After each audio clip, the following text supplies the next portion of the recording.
Bienvenidos a Pergaminos de Medianoche.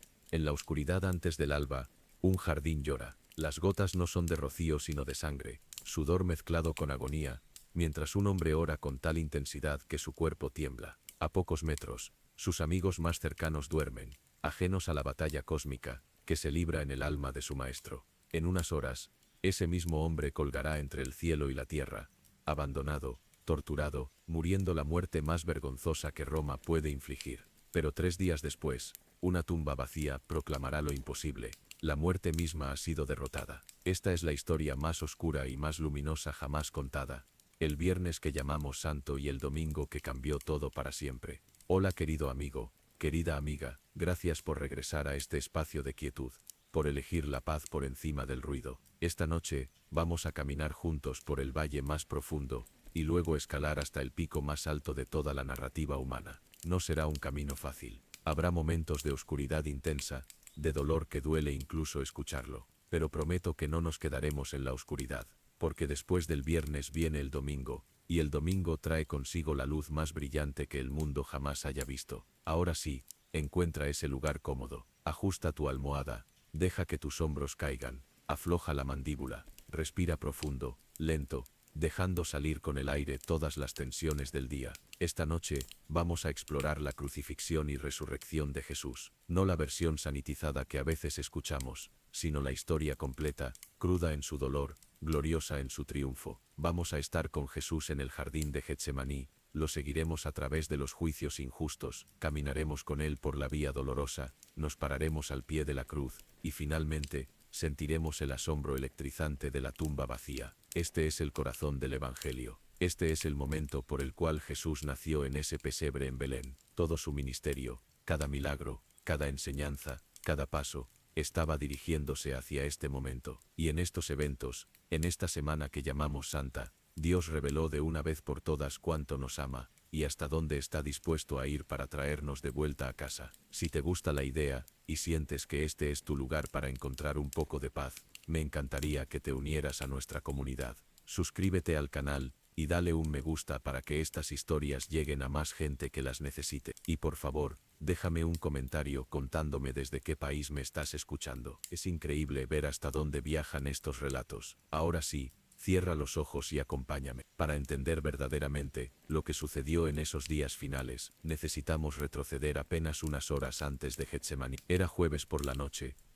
de la Pascua judía. Jesús y sus 12 discípulos estaban reunidos en un aposento alto en Jerusalén para celebrar la cena pascual. Pero esta no sería una celebración ordinaria. Jesús sabía exactamente lo que vendría. Había intentado preparar a sus discípulos, pero ellos no entendían realmente cómo podrían. Sus mentes humanas no podían procesar que en pocas horas verían a su maestro arrestado, torturado, ejecutado. La habitación estaba cálida, iluminada por lámparas de aceite, que proyectaban sombras danzantes en las paredes. El aroma del cordero asado llenaba el aire, mezclado con el olor de las hierbas amargas que recordaban la esclavitud en Egipto. Pero Jesús estaba transformando esta antigua ceremonia en algo completamente nuevo. Tomó el pan, lo bendijo, lo partió, y dijo palabras que sus discípulos nunca olvidarían: tomad, comed, esto es mi cuerpo que por vosotros es partido. Luego tomó la copa de vino y declaró: esta es mi sangre del nuevo pacto, que por muchos es derramada para remisión de los pecados. Los discípulos lo miraban sin comprender completamente.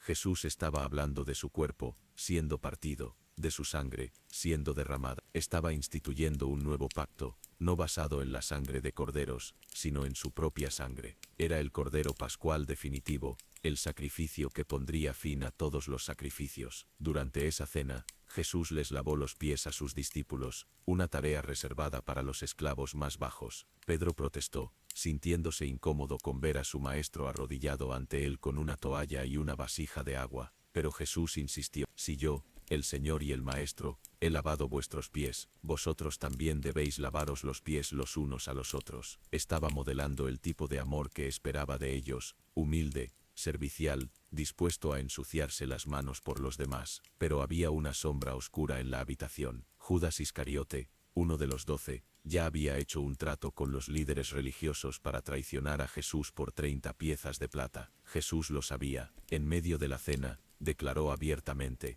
uno de vosotros me va a entregar. Los discípulos se miraron unos a otros, confundidos, preocupados. Cada uno comenzó a preguntar, «¿Soy yo, Señor?». Judas también preguntó, manteniendo la farsa, y Jesús le respondió suavemente, «Tú lo has dicho». Luego le dijo, «Lo que vas a hacer, hazlo más pronto». Judas salió al silencio de la noche, y Juan, al escribir sobre esto años después, añadió un detalle escalofriante, y era de noche, no solo físicamente, era de noche en el alma de Judas. Después de la cena, Jesús habló largo y tendido con sus discípulos. Les dijo que iba a dejarlos, pero que no los abandonaría. Les prometió enviar al Espíritu Santo, les dijo que en el mundo tendrían aflicción, pero que Él había vencido al mundo. Les mandó que se amaran unos a otros como Él los había amado, y luego oró, una oración profunda y hermosa, que Juan registró en su Evangelio, donde Jesús le pidió al Padre que protegiera a sus discípulos, que los santificara en la verdad, y que todos los que creyeran pudieran ser uno. Después de esto, salieron, cruzaron el arroyo de Cedrón, y llegaron a un lugar llamado Getsemaní, un huerto de olivos en las faldas del Monte de los Olivos. Jesús iba allí frecuentemente con sus discípulos. Era un lugar tranquilo, apartado del bullicio de Jerusalén, pero esta noche no habría tranquilidad para Jesús. Les pidió a 8 de los discípulos que esperaran en la entrada del huerto. Luego tomó consigo a Pedro, a Jacobo y a Juan, los 3 que habían estado con él en momentos cruciales de su ministerio, los que habían visto su transfiguración en el monte. Se adentró con ellos en el jardín, y comenzó a entristecerse y a angustiarse. Estas palabras son suaves en español, pero en el griego original transmiten una agonía profunda, casi un terror existencial. Jesús les dijo a los 3, «Mi alma está muy triste, hasta la muerte. Quedaos aquí, y velad conmigo». Imagina cómo se sintieron al escuchar eso. Nunca habían visto a su maestro así, el que había calmado tormentas, el que había resucitado muertos, el que siempre parecía tener control de toda situación, ahora temblaba de angustia. Jesús se apartó de ellos un poco, se postró sobre su rostro, y comenzó a orar, «Padre mío, si es posible, pase de mí esta copa, mas no sea como yo quiero, sino como tú». La copa de la que hablaba no era simplemente la muerte física. Muchos mártires han enfrentado la muerte con valentía. La copa era algo mucho más aterrador. Era la copa de la ira de Dios, el peso total del pecado de toda la humanidad, la separación del Padre que nunca había experimentado. Lucas, que era médico, registra un detalle que ningún otro evangelista menciona, y estando en agonía, oraba más intensamente, y era su sudor como grandes gotas de sangre que caían hasta la tierra. Esto es un fenómeno médico real llamado hematidrosis, que ocurre en casos de estrés extremo, cuando los vasos sanguíneos capilares cerca de las glándulas sudoríparas se rompen. Jesús estaba bajo tal presión física y espiritual, que su cuerpo comenzó a sangrar por los poros. 3 veces fue a orar,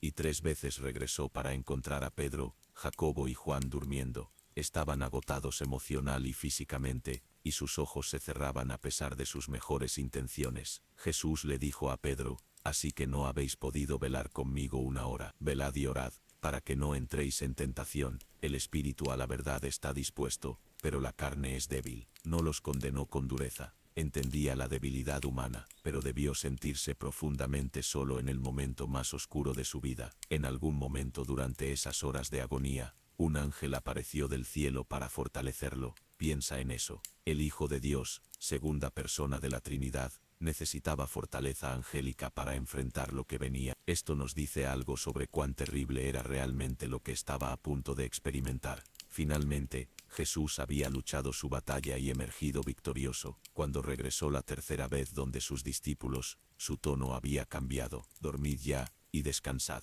He aquí ha llegado la hora, y el Hijo del Hombre es entregado en manos de pecadores. Levantaos, vamos, ved, se acerca el que me entrega». Y efectivamente, las antorchas ya eran visibles entre los árboles. El sonido de pasos y voces se acercaba. Judas venía, y con él una multitud armada con espadas y palos. Eran guardias del templo, algunos soldados romanos, y sirvientes de los principales sacerdotes y fariseos. Venían en la noche como si fueran a capturar a un criminal peligroso. Judas había acordado una señal con ellos: «Al que yo besare, ese es, prendedle». Cuando llegó donde Jesús, se acercó con una sonrisa falsa y dijo: «Salve maestro», y lo besó. Era el beso tradicional de saludo entre maestro y discípulo, pero aquí se convertía en el símbolo de la traición más vil. Jesús le respondió: amigo, a lo que vienes, y también Judas, con un beso entregas al Hijo del Hombre. Incluso en este momento, Jesús no lo llamó traidor, lo llamó amigo, le dio una última oportunidad de recapacitar. Pero Judas no retrocedió, y la turba se movió para arrestar a Jesús. Pedro, impulsivo y valiente, sacó una espada, y cortó la oreja de un siervo del sumo sacerdote llamado Malco. Pero Jesús inmediatamente le ordenó: mete tu espada en la vaina, la copa que el Padre me ha dado, no la he de beber. Y tocando la oreja de Malco, lo sanó. Fue su último milagro de sanidad antes de la cruz, hecho a favor de uno de sus captores. ¡Qué gracia increíble! Jesús entonces se dirigió a la multitud. Como contra un ladrón, habéis salido con espadas y con palos para prenderme. Cada día estaba con vosotros en el templo enseñando, y no me prendisteis. Pero todo esto sucede para que se cumplan las Escrituras. Todo estaba desarrollándose exactamente como había sido profetizado cientos de años atrás. En ese momento, todos los discípulos huyeron. Estos hombres, que habían jurado morir con Jesús, que habían dejado todo para seguirlo, ahora corrían hacia la oscuridad para salvar sus propias vidas. Marcos registra un detalle curioso.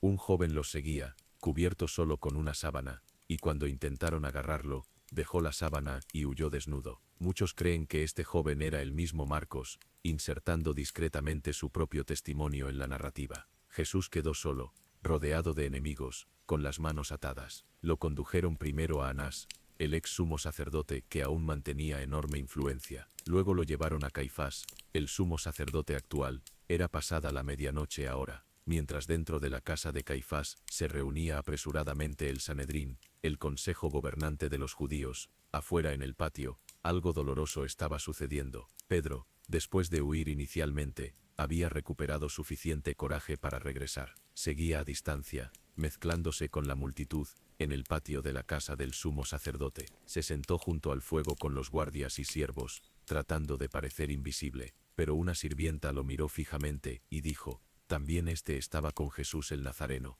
Pedro negó rotundamente: no sé de qué hablas. Cuando se movió hacia la entrada, otra criada lo vio y dijo a los presentes: este también estaba con Jesús el Nazareno. Pedro negó de nuevo, esta vez con juramento: no conozco al hombre. Pero su acento galileo lo delataba. Después de un rato, otros se le acercaron y dijeron: verdaderamente, también tú eres de ellos, porque aun tu manera de hablar te descubre. Entonces Pedro comenzó a maldecir y a jurar: no conozco al hombre. E inmediatamente, mientras las palabras aún salían de su boca, el gallo cantó. Y en ese momento preciso, Jesús, que estaba siendo llevado a través del patio, se volvió y miró a Pedro. Sus ojos se encontraron. No fue una mirada de condenación, sino de tristeza infinita. Y Pedro recordó las palabras que Jesús le había dicho apenas unas horas antes: antes que el gallo cante, me negarás 3 veces. Pedro salió de ahí y lloró amargamente. El hombre que había jurado morir por Jesús no había podido ni siquiera admitir que lo conocía. Mientras tanto, adentro, Jesús enfrentaba un juicio que era ilegal en múltiples formas. El Sanedrín buscaba desesperadamente alguna acusación que pudiera justificar una sentencia de muerte. Trajeron testigos falsos, pero sus testimonios no concordaban. Finalmente, el sumo sacerdote se frustró y confrontó a Jesús directamente: no respondes nada, ¿qué testifican estos contra ti? Pero Jesús callaba, cumpliendo la profecía de Isaías. Como oveja ante sus trasquiladores, enmudeció y no abrió su boca. Entonces Caifás jugó su última carta: te conjuro por el Dios viviente, que nos digas si eres tú el Cristo, el Hijo de Dios. Era una pregunta directa bajo juramento.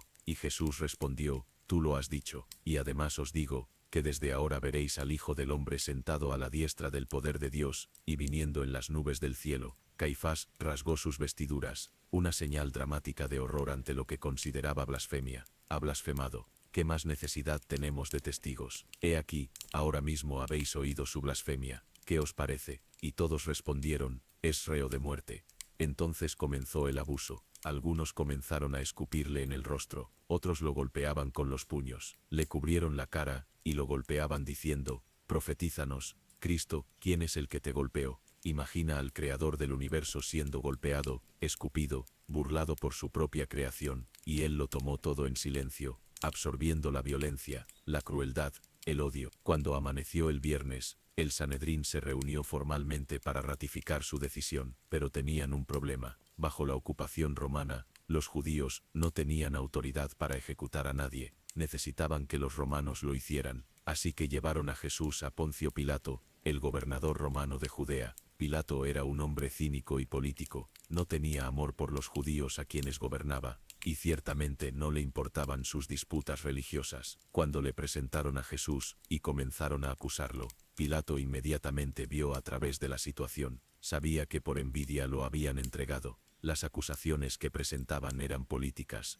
Dijeron que Jesús prohibía pagar tributo a César y que decía ser un rey. Estas eran mentiras diseñadas para hacer que Pilato viera a Jesús como una amenaza al imperio romano. Pilato interrogó a Jesús personalmente: ¿eres tú el rey de los judíos? Jesús respondió: mi reino no es de este mundo. Si mi reino fuera de este mundo, mis siervos pelearían para que yo no fuera entregado a los judíos, pero mi reino no es de aquí. Pilato presionó: luego, ¿eres tú rey? Jesús respondió: tú dices que yo soy rey. Yo para esto he nacido, y para esto he venido al mundo, para dar testimonio a la verdad. Todo aquel que es de la verdad, oye mi voz. Pilato, el pragmático político, respondió con una pregunta que resuena a través de los siglos: ¿qué es la verdad? Y sin esperar respuesta, salió y les dijo a los judíos: yo no hallo en él ningún delito. Quería liberar a Jesús, pero la multitud, manipulada por los líderes religiosos, comenzó a gritar: si a este sueltas, no eres amigo de César.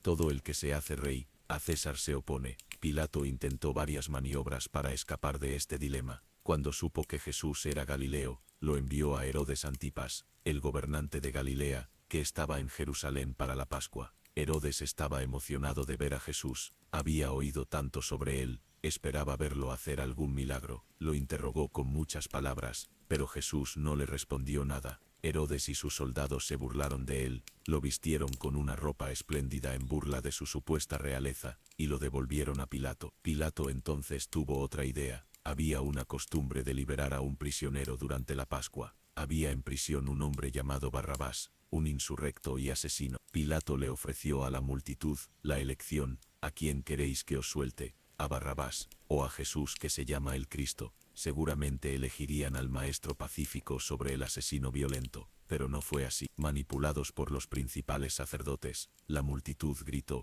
no a este, sino a Barrabás. Pilato preguntó: ¿qué, pues, haréis de Jesús, que se llama el Cristo? Y la respuesta vino en un coro terrible: sea crucificado. Pilato insistía: pues qué mal ha hecho. Pero ellos gritaban aún más fuerte: sea crucificado. Pilato, viendo que no ganaba nada sino que más bien se hacía alboroto, tomó agua, y se lavó las manos delante del pueblo diciendo: inocente soy yo de la sangre de este justo, allá vosotros. Fue un gesto vacío, no podía lavarse la responsabilidad, y la multitud, en palabras que resonarían trágicamente a través de la historia, respondió: su sangre sea sobre nosotros y sobre nuestros hijos. Así que Pilato, el cobarde político que sacrificó la justicia por su carrera, liberó a Barrabás y entregó a Jesús para ser crucificado. Pero primero, ordenó que fuera azotado. El azotamiento romano era una tortura brutal, diseñada para llevar a la víctima al borde de la muerte. El instrumento usado era un flagellum, un látigo de múltiples tiras de cuero, cada una con piezas de hueso o metal en los extremos. La víctima era atada a un poste, con la espalda expuesta. Los soldados entrenados sabían exactamente cómo golpear para causar el máximo dolor sin matar. Cada golpe arrancaba carne, abriendo surcos profundos en la espalda. Algunos no sobrevivían el azotamiento. Jesús fue azotado sin piedad. Su espalda quedó destrozada, sangrando profusamente, pero los soldados no habían terminado de burlarse. Reunieron a toda la compañía de soldados, y lo vistieron con un manto de púrpura en burla de su realeza. Trenzaron una corona de espinas, esas espinas largas y afiladas del Medio Oriente, y la presionaron sobre su cabeza. La sangre corría por su rostro. Le pusieron una caña en su mano derecha como cetro burlón, y se arrodillaban ante él diciendo: «Salve, Rey de los judíos». Le escupían, le quitaban la caña y lo golpeaban en la cabeza, hundiéndole más las espinas. Imagina el dolor, las heridas abiertas en la espalda, las espinas enterrándose en el cuero cabelludo, una de las áreas más sensibles del cuerpo. La humillación de ser burlado, escupido, tratado como objeto de diversión sádica, y Jesús lo soportó todo, por ti, por mí, por cada persona que jamás vivió o vivirá. Finalmente, los soldados se cansaron de su juego cruel, le quitaron el manto púrpura, y le pusieron de nuevo sus propias ropas, ahora empapadas de sangre, y lo sacaron para crucificarlo. La crucifixión era el método de ejecución más vergonzoso y doloroso que Roma había inventado. Estaba reservada para esclavos, rebeldes, los criminales más bajos. Ningún ciudadano romano podía ser crucificado, sin importar su crimen. Era deliberadamente pública, una advertencia aterradora para cualquiera que pensara desafiar a Roma. La práctica normal era que el condenado cargara su propia cruz, o al menos el patibulum, la viga transversal que pesaba alrededor de 40 kilos, hasta el lugar de ejecución. Jesús comenzó a cargarla, caminando por las calles de Jerusalén, la ruta desde la fortaleza Antonia, donde Pilato tenía su pretorio, hasta el Gólgota, el lugar de ejecución fuera de las murallas. Era de aproximadamente medio kilómetro, pero para alguien que había sido golpeado toda la noche, que no había dormido, que había sido azotado brutalmente, cada paso era agonía. Las calles estaban llenas de peregrinos de Pascua. Algunos gritaban insultos, otros lloraban, la mayoría simplemente miraban. Jesús tropezó, cayó, la viga golpeó el suelo de piedra. Intentó levantarse, pero sus piernas no respondían. Los soldados, impacientes y queriendo terminar su tarea, agarraron a un hombre de la multitud. Era Simón de Cirene, probablemente un judío africano que había venido para la Pascua. Lo obligaron a cargar la cruz de Jesús el resto del camino. Detrás de Jesús, había un grupo de mujeres que lloraban y se lamentaban. Jesús se volvió hacia ellas, incluso en medio de su propio sufrimiento, y dijo: «Hijas de Jerusalén, no lloréis por mí, sino llorad por vosotras mismas y por vuestros hijos». Estaba profetizando el juicio que vendría sobre Jerusalén 40 años después, cuando los romanos destruirían la ciudad. Finalmente llegaron al Gólgota, que significa lugar de la calavera. Era un montículo rocoso con forma de calavera, justo fuera de las murallas de la ciudad, visible desde la carretera principal. Era el lugar perfecto para las ejecuciones públicas de Roma. Allí, los soldados le ofrecieron a Jesús vino mezclado con mirra, una especie de anestésico primitivo para amortiguar el dolor. Pero Jesús lo probó y se negó a beberlo. Enfrentaría esto completamente consciente, experimentando cada momento de sufrimiento. Lo desnudaron, quitándole sus ropas, y exponiéndolo a la vergüenza pública. Lo acostaron sobre la viga transversal. Un soldado tomó los clavos, piezas de hierro de unos 15 a 20 centímetros de largo, afilados en un extremo. Colocaron el primero en su muñeca, apuntando cuidadosamente al lugar exacto, y con un martillo pesado, lo clavaron. El dolor debió ser indescriptible. El clavo atravesaba el nervio mediano, causando un dolor eléctrico que se irradiaba por todo el brazo, luego el otro brazo. Luego levantaron la viga con Jesús clavado en ella, y la aseguraron a la estaca vertical, que ya estaba en su lugar. Colocaron sus pies uno sobre otro, y clavaron otro clavo a través de ambos. Y Jesús colgaba ahí, entre el cielo y la tierra,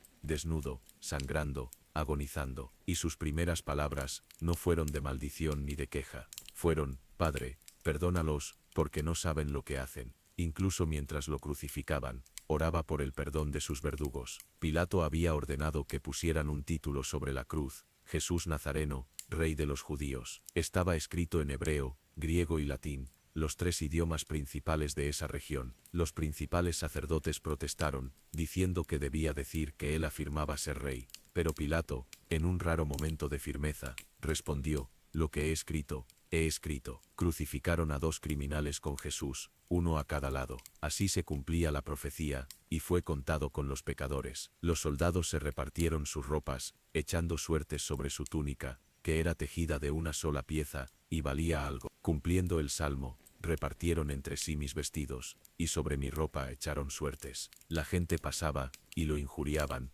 meneando la cabeza y diciendo: «Tú que derribas el templo, y en 3 días lo reedificas, sálvate a ti mismo. Si eres hijo de Dios, desciende de la cruz». Los principales sacerdotes, los escribas y los ancianos, también se burlaban. «A otros salvó, a sí mismo no se puede salvar. Si es el Rey de Israel, descienda ahora de la cruz, y creeremos en él». Confió en Dios, líbrele ahora si le quiere, porque ha dicho: «Soy hijo de Dios». Incluso uno de los criminales crucificados con él se unía a las burlas: «Si tú eres el Cristo, sálvate a ti mismo y a nosotros». Pero el otro criminal, en medio de su propio dolor, tuvo un momento de claridad. reprendió al primero, ni aun temes tú a Dios, estando en la misma condenación. Nosotros, a la verdad, justamente padecemos, porque recibimos lo que merecieron nuestros hechos, mas éste ningún mal hizo. Y luego se dirigió a Jesús con fe simple y profunda: acuérdate de mí cuando vengas en tu reino. Jesús, con voz debilitada pero firme,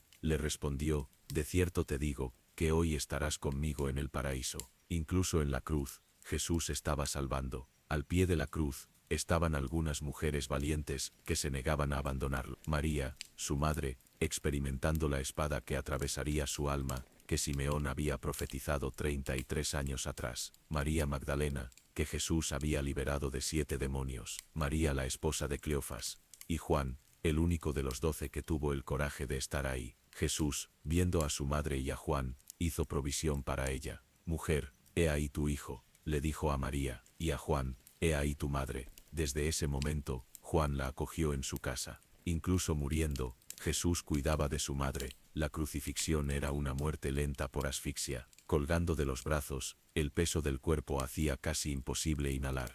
Para respirar, la víctima tenía que empujarse hacia arriba con los pies clavados, cada movimiento causando agonía insoportable. Eventualmente, el agotamiento hacía imposible seguir empujándose, y la víctima moría por asfixia. Podía tomar horas, incluso días. Jesús colgó ahí desde las 9 de la mañana. Cada respiración era una batalla. Las moscas se posaban en sus heridas abiertas. La sed se volvía tortura. En algún momento, dijo: tengo sed. Un soldado empapó una esponja en vinagre, un vino agrio barato, y lo levantó a sus labios en una caña. Jesús lo probó, pero lo más terrible no era el dolor físico, era la separación espiritual que estaba experimentando. Sobre Jesús estaba cayendo el peso del pecado de toda la humanidad. Cada mentira, cada asesinato, cada traición, cada crueldad, cada lujuria, cada orgullo, cada pecado cometido o por cometerse, todo estaba siendo cargado sobre él, y con ese pecado vino la ira de Dios que el pecado merece. A mediodía,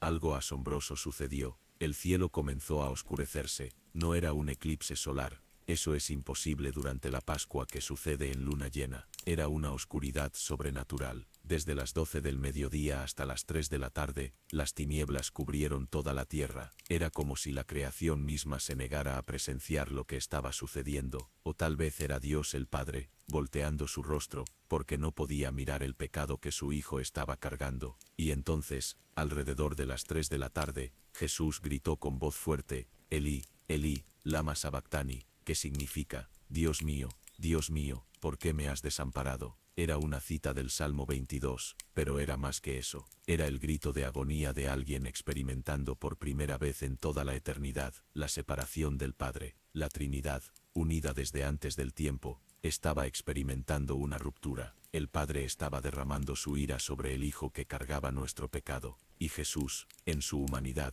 sentía el peso aplastante de ese abandono. Algunos de los que estaban allí, malinterpretando sus palabras en arameo, pensaron que estaba llamando a Elías. Uno corrió y empapó la esponja en vinagre, la puso en una caña y le dio de beber, diciendo: dejad, veamos si viene Elías a bajarle. Pero Jesús no estaba llamando a nadie que viniera a rescatarlo, estaba cumpliendo hasta el final la misión por la cual había venido. Después de recibir el vinagre, Jesús supo que todo había sido cumplido. Cada profecía, cada símbolo, cada sombra del Antiguo Testamento ahora encontraba su cumplimiento en él. El Cordero Pascual había sido sacrificado, el día de la expiación había encontrado su realidad. El maná del desierto, el templo, los sacrificios, todo apuntaba a este momento, y con voz fuerte, sorprendente para alguien en sus últimos momentos, declaró: consumado es. La palabra griega es tetelestai, que se usaba en los recibos comerciales, cuando una deuda había sido pagada por completo. La deuda del pecado humano había sido cancelada, el precio había sido pagado en su totalidad. Luego, con sus últimas fuerzas, dijo: Padre, en tus manos encomiendo mi espíritu, y habiendo dicho esto, inclinó la cabeza, y entregó el espíritu. Jesús no murió como víctima impotente, eligió el momento de su muerte. Nadie le quitó la vida, él la entregó voluntariamente. En ese instante exacto, en el templo de Jerusalén, algo extraordinario sucedió. El velo que separaba el lugar santo del lugar santísimo, una cortina masiva de varios centímetros de grosor que simbolizaba la separación entre Dios y la humanidad, se rasgó en dos, de arriba a abajo, no de abajo arriba como si manos humanas lo hubieran rasgado, sino de arriba a abajo, la mano de Dios declarando que el camino a su presencia ahora estaba abierto. Ya no se necesitaban más sacrificios de animales, ya no se necesitaba un sumo sacerdote humano para mediar. El sacrificio final había sido hecho, la tierra tembló, las rocas se partieron, y lo más asombroso de todo, según Mateo, algunas tumbas se abrieron y muchos cuerpos de santos que habían dormido se levantaron. Después de la resurrección de Jesús, salieron de las tumbas, entraron en la ciudad santa, y aparecieron a muchos. Era un preludio de lo que vendría, una señal de que la muerte misma estaba siendo derrotada. El centurión romano que supervisaba la crucifixión, un hombre curtido que había visto innumerables ejecuciones, cuando vio el terremoto y las cosas que habían acontecido, tuvo miedo y dijo, verdaderamente este era hijo de Dios. Incluso este gentil pagano reconoció algo que los líderes religiosos se negaban a ver. Era viernes por la tarde, y el sábado de Pascua, un día especialmente sagrado, comenzaría al atardecer. Los judíos no querían que los cuerpos permanecieran en las cruces durante el sábado, así que pidieron a Pilato que se les quebraran las piernas a los crucificados. Esto aceleraba la muerte, porque sin poder empujarse con las piernas, la asfixia venía rápidamente. Los soldados quebraron las piernas de los dos criminales, pero cuando llegaron a Jesús, vieron que ya estaba muerto. Para asegurarse, uno de los soldados le atravesó el costado con una lanza, y al instante salió sangre y agua. Juan, testigo ocular, enfatiza este detalle. La separación de sangre y agua indica que el corazón había dejado de latir. Jesús estaba definitivamente muerto. Este detalle cumplía dos profecías. No fue quebrado ningún hueso suyo, así como el Cordero Pascual no debía tener huesos quebrados. Y mirarán al que traspasaron, como Zacarías había profetizado. Pero ahora surgía un problema práctico. Los criminales ejecutados normalmente eran arrojados en una fosa común, pero había dos hombres que no estaban dispuestos a permitir que eso le sucediera a Jesús.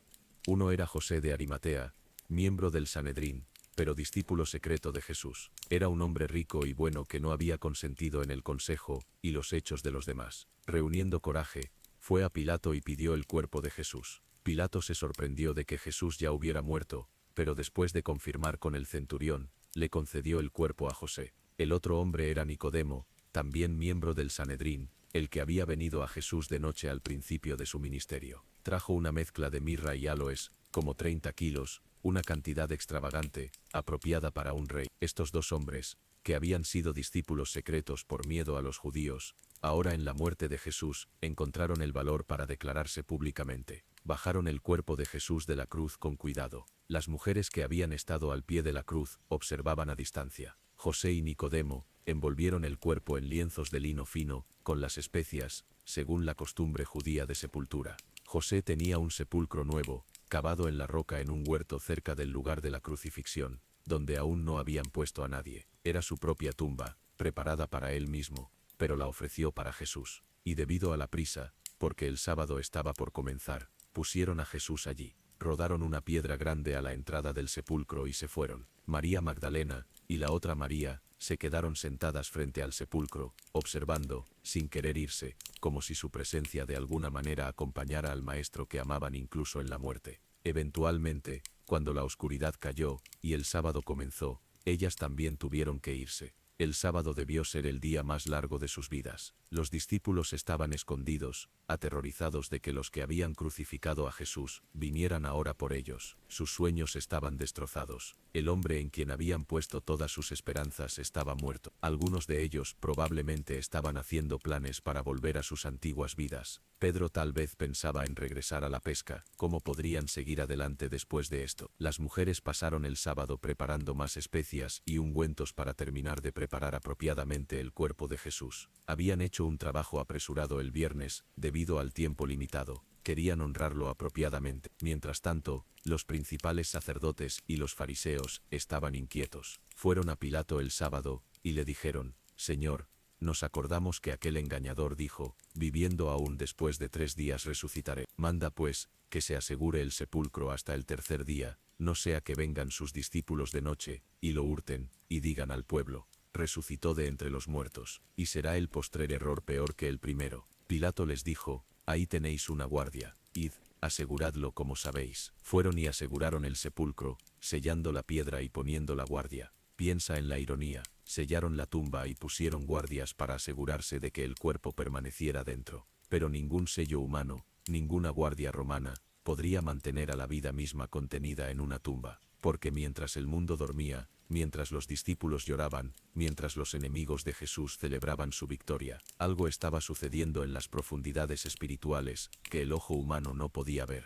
Jesús, en espíritu, había descendido a las regiones de los muertos. Pedro escribiría después que fue y predicó a los espíritus encarcelados. Había una obra que hacer incluso en la muerte, pero la muerte no podía retenerlo. Era imposible. Él era la vida misma. ¿Cómo podía la vida permanecer muerta? El Padre había aceptado el sacrificio. La ira había sido satisfecha. La justicia había sido cumplida. La deuda había sido pagada. Y ahora, el poder que había creado el universo de la nada, estaba a punto de hacer lo que nunca antes se había hecho, no solo resucitar un cuerpo, eso Jesús lo había hecho con Lázaro, con el hijo de la viuda, con la hija de Jairo, sino resucitarlo transformado, glorificado, incorruptible, el primer fruto de una nueva creación. Temprano, en la madrugada del domingo, cuando aún estaba oscuro, algo comenzó a suceder en ese jardín silencioso. La tierra comenzó a temblar. No era un terremoto natural, era la manifestación física de algo trascendental. Un ángel del Señor descendió del cielo, con un aspecto como un relámpago y su vestido blanco como la nieve. Se acercó al sepulcro, y con facilidad,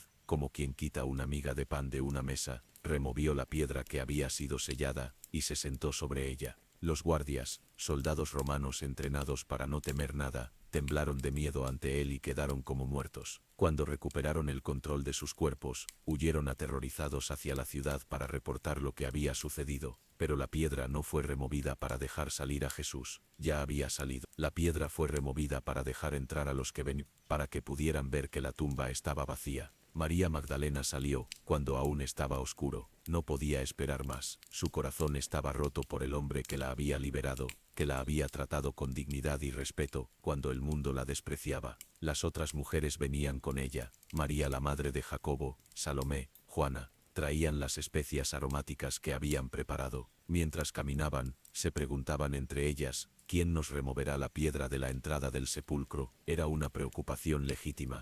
La piedra era enorme. Probablemente pesaba 1 tonelada o más, pero cuando levantaron la vista, vieron que la piedra ya había sido removida. María Magdalena, al ver esto, inmediatamente asumió lo peor. Corrió de regreso a la ciudad para encontrar a Pedro y a Juan. Han llevado del sepulcro al Señor, les dijo, y no sabemos dónde le han puesto. Su conclusión era lógica desde una perspectiva humana. Alguien había robado el cuerpo. Las otras mujeres, mientras tanto, habían entrado en el sepulcro, y vieron a un joven sentado al lado derecho, cubierto de una larga ropa blanca. Era un ángel. Aunque no supieron eso inmediatamente, se asustaron enormemente, pero el ángel les dijo, no temáis, buscáis a Jesús Nazareno, el que fue crucificado, ha resucitado, no está aquí, mirad el lugar donde le pusieron, pero id, decid a sus discípulos, y a Pedro, que él va delante de vosotros a Galilea, allí le veréis, como os dijo. Nota que el ángel mencionó a Pedro específicamente. Pedro, que había negado a Jesús 3 veces. Pedro, que probablemente estaba aplastado por la culpa y la vergüenza. El ángel se aseguró de que supiera que estaba incluido. Jesús no lo había rechazado. Había perdón y restauración esperándolo. Las mujeres salieron y huyeron del sepulcro, porque les había tomado temblor y espanto. No dijeron nada a nadie en el camino, porque tenían miedo. Era demasiado extraordinario, demasiado imposible para procesarlo. Pedro y Juan, al escuchar el reporte de María Magdalena, corrieron hacia el sepulcro. Juan, siendo más joven, corrió más rápido, y llegó primero. Se inclinó para mirar dentro, y vio los lienzos puestos allí, pero no entró. Luego llegó Pedro, y fiel a su carácter impulsivo, entró directamente en el sepulcro, vio los lienzos, y el sudario que había estado sobre la cabeza de Jesús, no puesto con los lienzos, sino enrollado en un lugar aparte. Este detalle es crucial. Si alguien hubiera robado el cuerpo, no se habría tomado el tiempo de desenvolverlo cuidadosamente, y doblar el sudario. Habrían tomado el cuerpo con todo y envolturas, pero los lienzos estaban allí, colapsados sobre sí mismos como si el cuerpo simplemente hubiera pasado a través de ellos. El sudario estaba doblado ordenadamente. Era la escena de una resurrección, no de un robo. Juan, entró después de Pedro, y vio y creyó, aunque todavía no entendían completamente las escrituras que decían que era necesario que Jesús resucitara de los muertos, algo en lo que vio Juan le hizo creer. Los discípulos volvieron a donde estaban, pero María Magdalena había regresado al sepulcro después de informar a Pedro y Juan, y se quedó afuera llorando. Era un llanto profundo, desde el alma. Había visto morir a su Señor. Ahora incluso su cuerpo había desaparecido, no le quedaba nada, ni siquiera el consuelo de cuidar de sus restos. Mientras lloraba, se inclinó para mirar dentro del sepulcro, y vio a dos ángeles con vestiduras blancas, que estaban sentados el uno a la cabecera, y el otro a los pies, donde el cuerpo de Jesús había sido puesto. Le dijeron: «Mujer, ¿por qué lloras?». Ella les dijo: «Porque se han llevado a mi Señor, y no sé dónde le han puesto». Cuando había dicho esto, se volvió y vio a Jesús que estaba allí, pero no sabía que era Jesús. Tal vez estaba cegada por las lágrimas, tal vez Jesús había sido transfigurado de alguna manera. Él le dijo: «Mujer, ¿por qué lloras? ¿A quién buscas?». Ella, pensando que era el hortelano, el cuidador del jardín, le dijo: «Señor, si tú lo has llevado, dime dónde lo has puesto, y yo lo llevaré». Jesús, entonces dijo una sola palabra: «María». La dijo en la manera en que solo él la había dicho, con ese tono que conocía su alma, y en ese instante, ella supo, se volvió, y exclamó en arameo: «Raboni», que significa maestro. Instintivamente se aferró a él, no queriendo dejarlo ir nunca más. Pero Jesús le dijo suavemente: «No me toques, porque aún no he subido a mi Padre, mas ve a mis hermanos, y diles: subo a mi Padre y a vuestro Padre, a mi Dios y a vuestro Dios». Nota lo que dijo: «Mis hermanos, no mis siervos, no mis discípulos, hermanos». La resurrección había sellado una nueva relación, un nuevo parentesco. María corrió a los discípulos con el mensaje más grande de la historia: «He visto al Señor». Fue la primera evangelista, la primera en proclamar la resurrección, pero cuando contó todo lo que Jesús le había dicho, a ellos les parecían locura las palabras de ella, y no las creían. Era demasiado bueno para ser verdad. Ese mismo domingo, 2 de los discípulos caminaban de Jerusalén a una aldea llamada Emaús, como 11 kilómetros de distancia. Iban hablando entre sí de todas estas cosas que habían acontecido. Sus rostros estaban tristes. Todo había terminado. El sueño había muerto en una cruz. Mientras conversaban y discutían, Jesús mismo se acercó y caminó con ellos. Pero los ojos de ellos estaban velados para que no le conociesen. Les dijo: «¿Qué pláticas son estas que tenéis entre vosotros mientras camináis? ¿Y por qué estáis tristes?». Uno de ellos, que se llamaba Cleofas, respondió: «¿Eres tú el único forastero en Jerusalén que no has sabido las cosas que en ella han acontecido en estos días?». Jesús les preguntó: «¿Qué cosas?». Y ellos le contaron toda la historia de Jesús Nazareno, que era varón profeta, poderoso en obra y en palabra, cómo los principales sacerdotes lo habían entregado para ser condenado a muerte, y lo habían crucificado. Y ellos habían esperado que él fuera el que había de redimir a Israel. Pero además de todo esto, ya era el tercer día. Algunas mujeres habían ido a la tumba temprano, y no habían encontrado su cuerpo, y venían diciendo que habían visto visión de ángeles que decían que él vivía, pero a él no lo habían visto. Entonces Jesús, aún sin revelarse, les dijo: «Oh insensatos, y tardos de corazón, para creer todo lo que los profetas han dicho. ¿No era necesario que el Cristo padeciera estas cosas, y que entrara en su gloria?». Y comenzando desde Moisés, y siguiendo por todos los profetas, les declaraba en todas las Escrituras lo que de él decían. Les mostró cómo todo el Antiguo Testamento apuntaba hacia él, cómo su sufrimiento y muerte no eran una derrota sino el plan de Dios desde el principio. Llegaron a la aldea a donde iban, y Jesús hizo como que iba más lejos, pero ellos le obligaron a quedarse, diciendo: «Quédate con nosotros, porque se hace tarde». Así que entró para quedarse con ellos, y cuando se sentó con ellos a la mesa, tomó el pan y lo bendijo, lo partió, y les dio. En ese momento, sus ojos fueron abiertos, y le reconocieron. Tal vez fue la manera en que partió el pan, un gesto familiar. Tal vez vieron las marcas de los clavos en sus manos, pero lo reconocieron, y en ese instante, él desapareció de su vista. Se dijeron el uno al otro: «¿No ardía nuestro corazón en nosotros, mientras nos hablaba en el camino, y cuando nos abría las Escrituras?». Levantándose en la misma hora, volvieron a Jerusalén. Ni siquiera esperaron hasta la mañana. Tenían que contarles a los demás. Encontraron a los 11 reunidos con los demás, y les dijeron: «Ha resucitado el Señor verdaderamente, y ha aparecido a Simón». Pedro también lo había visto, y ellos contaron las cosas que les habían acontecido en el camino. Mientras aún hablaban de estas cosas, Jesús se puso en medio de ellos. Las puertas estaban cerradas por miedo a los judíos, pero Jesús no necesitaba puertas, simplemente apareció, y dijo, «Paz a vosotros». Ellos se espantaron y atemorizaron, pensando que veían un espíritu. Pero Jesús les dijo, «¿Por qué estáis turbados, y vienen a vuestro corazón estos pensamientos? Mirad mis manos, y mis pies, que yo mismo soy. Palpad, y ved, porque un espíritu no tiene carne ni huesos, como veis que yo tengo». Y cuando les mostró las manos, y los pies y el costado, aún no creían de gozo, y estaban maravillados. Era demasiado maravillados. Entonces les dijo, «¿Tenéis aquí algo de comer?» Le dieron parte de un pez asado, y un panal de miel, y él lo tomó, y comió delante de ellos. No era un fantasma, no era una aparición, era Jesús en carne y hueso, aunque transformado, glorificado. Podía comer, podía ser tocado, pero también podía aparecer en habitaciones cerradas. Tenía un cuerpo resucitado, el primero de su tipo. Les abrió el entendimiento, para que comprendiesen las Escrituras. Así está escrito, y así fue necesario que el Cristo padeciese, y resucitase de los muertos al tercer día, y que se predicase en su nombre el arrepentimiento y el perdón de pecados en todas las naciones. Y sopló sobre ellos y dijo, «Recibid el Espíritu Santo. A quienes remitiereis los pecados, les son remitidos». Les estaba comisionando, enviándolos al mundo con el mensaje de reconciliación. Pero Tomás, uno de los 12, no estaba con ellos cuando Jesús vino. Los otros discípulos le dijeron después, «Al Señor hemos visto».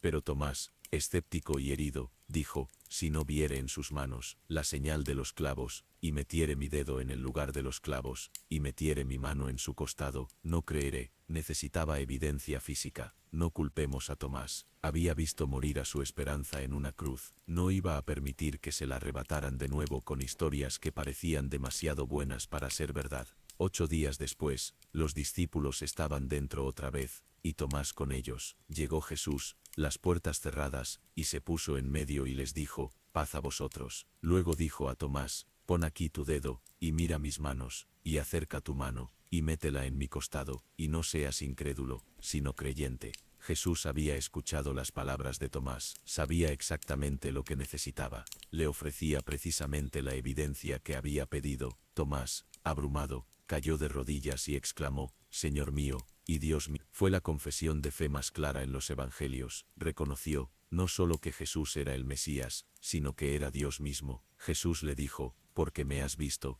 Tomás, creíste. Bienaventurados los que no vieron, y creyeron». Estaba hablando de nosotros, de todos los que a través de los siglos creerían sin haber visto físicamente. Durante los siguientes 40 días, Jesús apareció muchas veces a sus discípulos. Pablo registra que apareció a más de 500 hermanos a la vez. Apareció a Jacobo, su hermano físico, que no había creído en él durante su ministerio, pero ahora se convertiría en líder de la iglesia en Jerusalén. Apareció en Galilea junto al mar, cuando algunos discípulos habían vuelto a pescar. Les ayudó a pescar milagrosamente, luego preparó desayuno para ellos en la playa, y fue allí, junto al mar, donde tuvo una conversación crucial con Pedro. 3 veces le preguntó, «Simón, hijo de Jonás, ¿me amas?». Cada pregunta debió doler, recordándole las 3 negaciones, pero con cada afirmación de amor de Pedro, Jesús le daba una comisión: «Apacienta mis corderos, pastorea mis ovejas, apacienta mis ovejas». Pedro sería restaurado,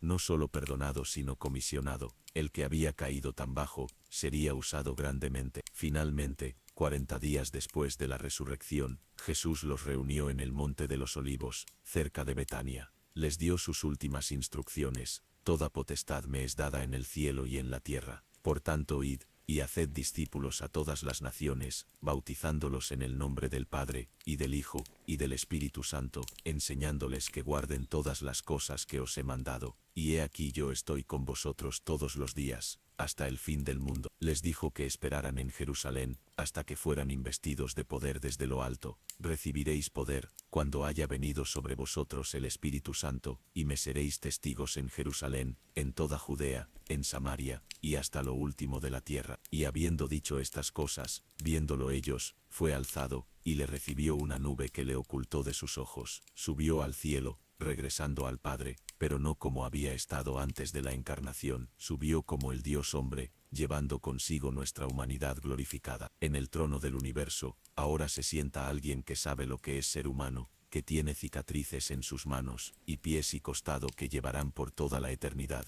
Los discípulos se quedaron mirando al cielo, y dos ángeles aparecieron junto a ellos y dijeron: varones Galileos, ¿por qué estáis mirando al cielo? Este mismo Jesús, que ha sido tomado de vosotros al cielo, así vendrá como le habéis visto ir al cielo, volverá. Su historia aún no ha terminado. Hay un capítulo final esperando ser escrito, cuando regrese en gloria. Ahora, amigo mío, amiga mía, mientras esta historia se asienta en tu corazón, respira profundo, y deja que penetre en las capas más profundas de tu ser. Esto no es solo historia antigua, esto es la historia que define toda realidad. Esto es el Evangelio, las buenas nuevas de lo que Dios ha hecho por ti. La cruz no fue un accidente, no fue plan B, porque el ministerio de Jesús salió mal. Fue el plan desde antes de la fundación del mundo. Dios sabía que la humanidad caería, sabía que el pecado nos separaría de Él, y antes de crear el primer átomo, ya había planeado la solución. Enviaría a su Hijo, y su Hijo voluntariamente cargaría sobre sí el castigo que nosotros merecíamos. Cada latigazo que rasgó la espalda de Jesús pagó por tus errores. Cada espina que perforó su frente cargó con tu vergüenza. Cada clavo que atravesó sus manos y pies te liberó de tus cadenas. Cuando gritó consumado es, tu deuda fue cancelada. Cuando entregó su espíritu, el camino a casa quedó abierto. La ira de Dios que debía caer sobre ti, cayó sobre él. La separación que tú merecías, él la experimentó en tu lugar. Piensa en eso por un momento. El creador del universo, el que no necesita nada ni a nadie, eligió sufrir por ti, no porque tuvieras algo que ofrecerle, no porque fueras lo suficientemente bueno, sino simplemente porque te ama. Así de simple y así de profundo. Te ama, y estuvo dispuesto a descender al infierno mismo para traerte de vuelta a casa. La cruz es el lugar donde la justicia y la misericordia se encuentran. Dios es justo, y el pecado debe ser castigado, pero Dios es amor, y no quiere que perezcas. Entonces, en un acto de amor,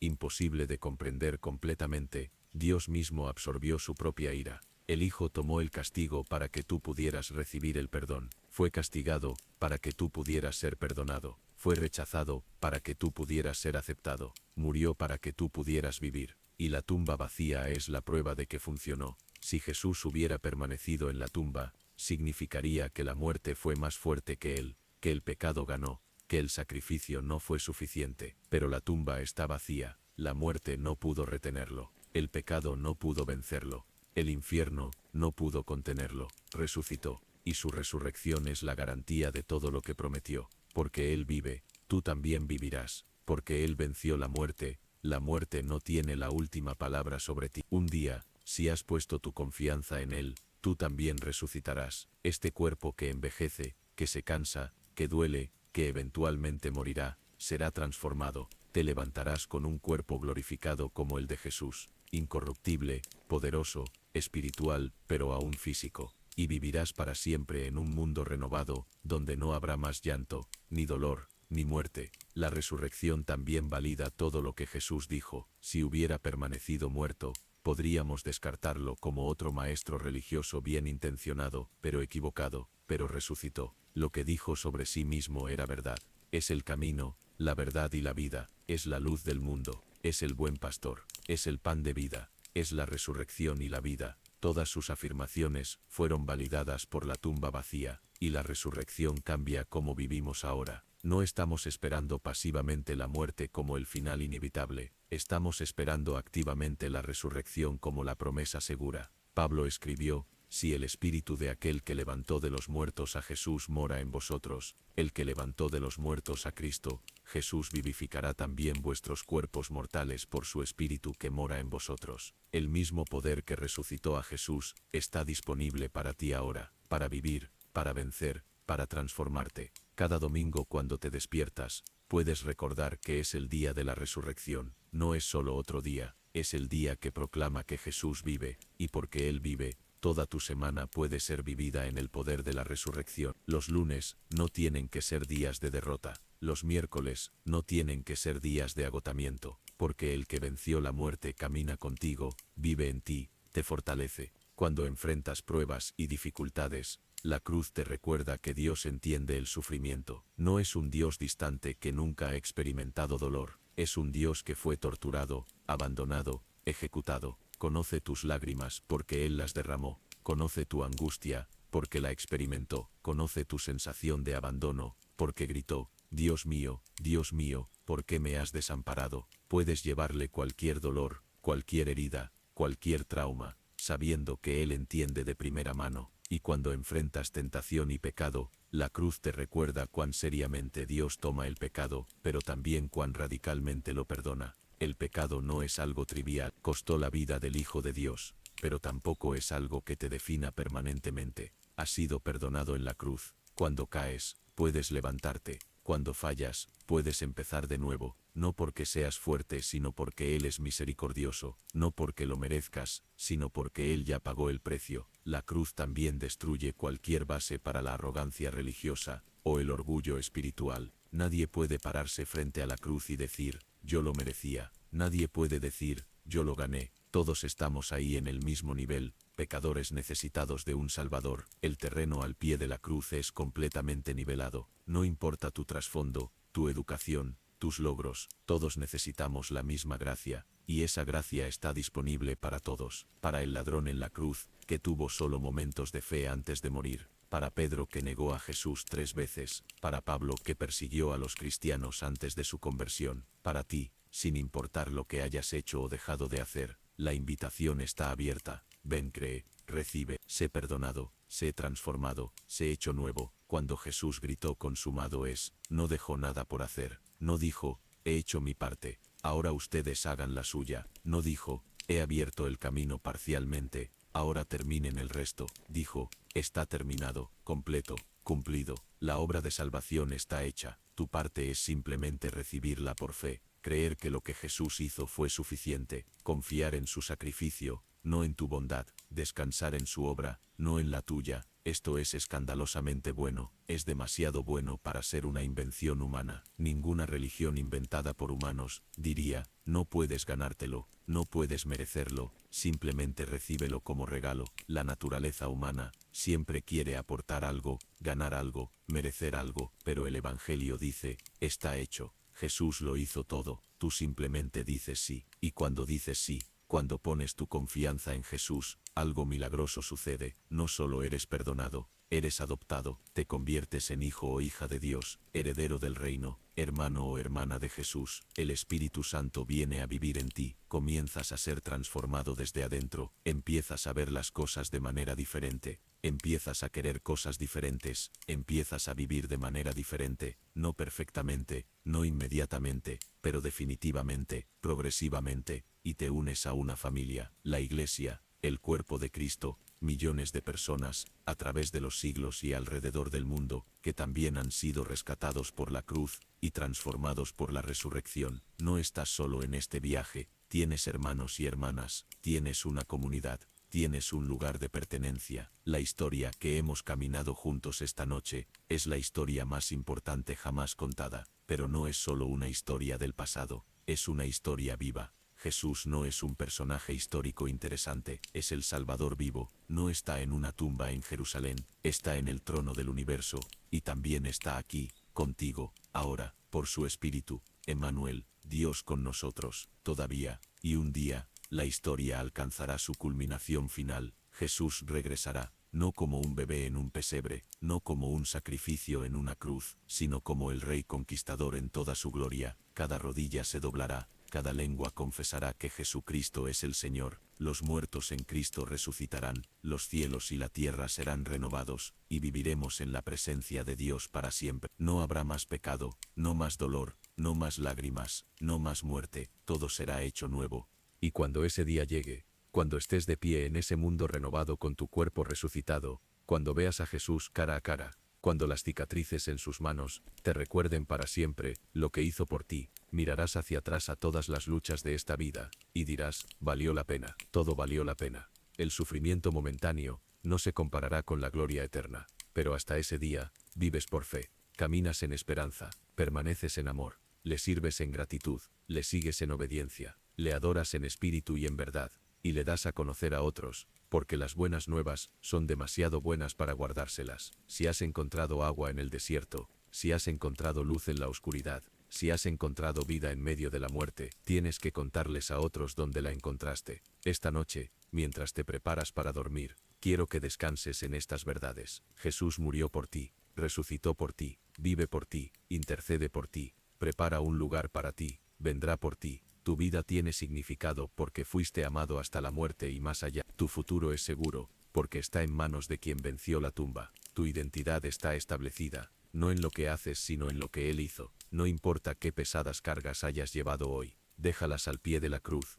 Él las llevó por ti. No importa qué fracasos te pesen, están cubiertos por su sangre. No importa qué miedos te acosen, la tumba está vacía, y el que vive tiene poder sobre todo lo que temes. Puedes cerrar tus ojos en paz esta noche, no porque el mundo sea perfecto, no lo es, no porque tu vida esté libre de problemas, no lo está, sino porque estás sostenido por manos que tienen cicatrices de clavos. Estás amado por un corazón que fue traspasado por ti. Estás guardado por un pastor que dio su vida por sus ovejas, y luego la volvió a tomar. El viernes fue oscuro, fue brutal, fue desesperado, pero el domingo vino. El domingo siempre viene, después de la noche más oscura, el amanecer más brillante, después de la muerte más cruel, la vida más gloriosa, después de la derrota más completa, la victoria más absoluta. Y si estás en un viernes en este momento en tu vida, si todo parece oscuro y perdido y terminado, recuerda, el domingo viene, la resurrección sigue a la crucifixión, la vida sigue a la muerte, la alegría sigue al llanto,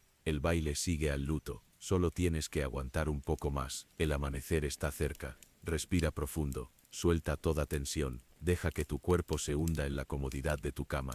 Imagina a Jesús, resucitado, glorificado, poderoso, pero aún tierno, aún amoroso, aún personal. Imagínalo acercándose a ti como se acercó a María en el jardín, diciendo tu nombre con ese amor inconfundible. Imagínalo mostrándote sus manos como lo hizo con Tomás, invitándote a creer. Imagínalo preparándote desayuno como lo hizo con sus discípulos junto al mar, cuidando de tus necesidades prácticas. Ese es tu Salvador, poderoso pero personal, divino pero accesible, victorioso pero compasivo, reinando en el cielo pero presente contigo. Y te dice esta noche, lo que les dijo a sus discípulos: paz a vosotros. No como el mundo la doña, no, una paz superficial que depende de las circunstancias, sino una paz profunda, que fluye del conocimiento de que todo está bien entre tú y Dios, de que tus pecados están perdonados, de que tu destino está asegurado, de que tu vida tiene propósito, de que no estás solo. Paz, respírala, recíbela, descansa en ella. Es tuya por derecho de la cruz, es tuya por poder de la resurrección, es tuya por poder de la resurrección, es tuya porque Jesús dijo: mi paz os doy. Gracias, amigo mío, amiga mía, por caminar conmigo esta noche a través de la historia más oscura y más luminosa. No fue fácil. El camino a la cruz nunca es fácil, pero espero que ahora, habiendo estado en la tumba vacía, habiendo escuchado el testimonio de los testigos, habiendo considerado lo que significa, tu corazón esté lleno de esperanza, de asombro, de gratitud, de amor. Esto es Pergaminos de Medianoche, tu compañero fiel en las noches de reflexión y descanso. Que duermas profundamente, sabiendo que el que no duerme ni se adormece te guarda. Que tus sueños sean pacíficos, bañados en la luz de la resurrección. Que despiertes mañana renovado, fortalecido, listo para vivir en el poder de ese domingo de Pascua que cambió todo para siempre. La cruz estaba vacía, la tumba está vacía, pero tu vida puede estar llena, llena de gracia, de perdón, de propósito, de esperanza, de amor. Todo porque un hombre que era Dios murió y vivió de nuevo. Todo porque el amor descendió y el amor triunfó. Todo porque la historia no termina en Viernes Santo, sino en Domingo de Resurrección. Y esa historia es tu historia ahora. Eres parte de la narrativa de la redención. Eres un capítulo en el libro que Dios está escribiendo. Tu vida importa, tu fe importa, tu testimonio importa, porque llevas dentro de ti la verdad que puede transformar vidas. Cristo murió por nuestros pecados, conforme a las Escrituras, fue sepultado, y resucitó al tercer día, conforme a las Escrituras, y porque Él vive, nosotros también viviremos. Descansa en eso, descansa en Él. Deja que las palabras de Pablo te arrullen hacia el sueño. y el Dios de paz que resucitó de los muertos a nuestro Señor Jesucristo, el gran pastor de las ovejas, por la sangre del pacto eterno, os haga aptos en toda obra buena para que hagáis su voluntad, haciendo Él en vosotros, lo que es agradable delante de Él por Jesucristo, al cual sea la gloria por los siglos de los siglos. La gloria es suya, la victoria es suya, el poder es suyo, pero la gracia, la misericordia, el amor, el perdón, la vida eterna, eso es tuyo. Regalo de un Dios que te amó hasta la muerte, regalo de un Salvador que venció la muerte para que tú pudieras vivir. Buenas noches, querido amigo, querida amiga, que el Señor resucitado sea tu paz esta noche, que sus brazos te rodeen, que su amor te cubra, que su espíritu te consuele, y que su promesa te sostenga. He aquí yo estoy con vosotros todos los días, hasta el fin del mundo. Duerme bien, duerme en paz, duerme con la certeza de que la historia más importante ya ha sido contada, y termina con vida, con victoria, con esperanza. Termina con una tumba vacía, y un Salvador vivo.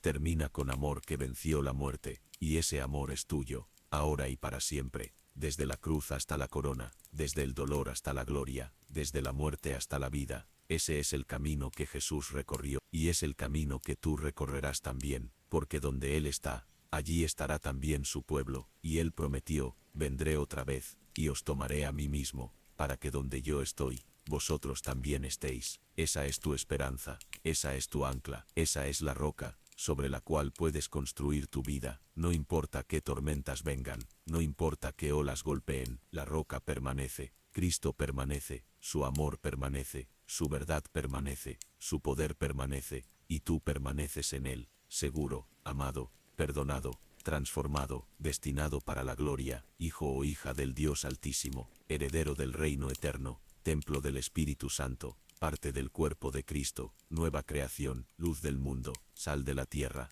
Eso es lo que eres, no por lo que has hecho sino por lo que Él hizo, no por tu fuerza, sino por su gracia, no por tu justicia, sino por su sacrificio. Todo es regalo, todo es gracia, todo es amor. Recíbelo, descansa en ello, vive desde ello, compártelo, y nunca, nunca olvides, Él te amó primero, Él te amó más, Él te amó mejor, Él te amó hasta el final, y más allá del final, te amó en la cruz, te amó en la tumba vacía, te ama ahora, te amará siempre. Esto es Pergaminos de Medianoche. Gracias por estar aquí, hasta que nos encontremos de nuevo. Que la gracia de nuestro Señor Jesucristo, el amor de Dios Padre, y la comunión del Espíritu Santo estén contigo, ahora y siempre. Amén.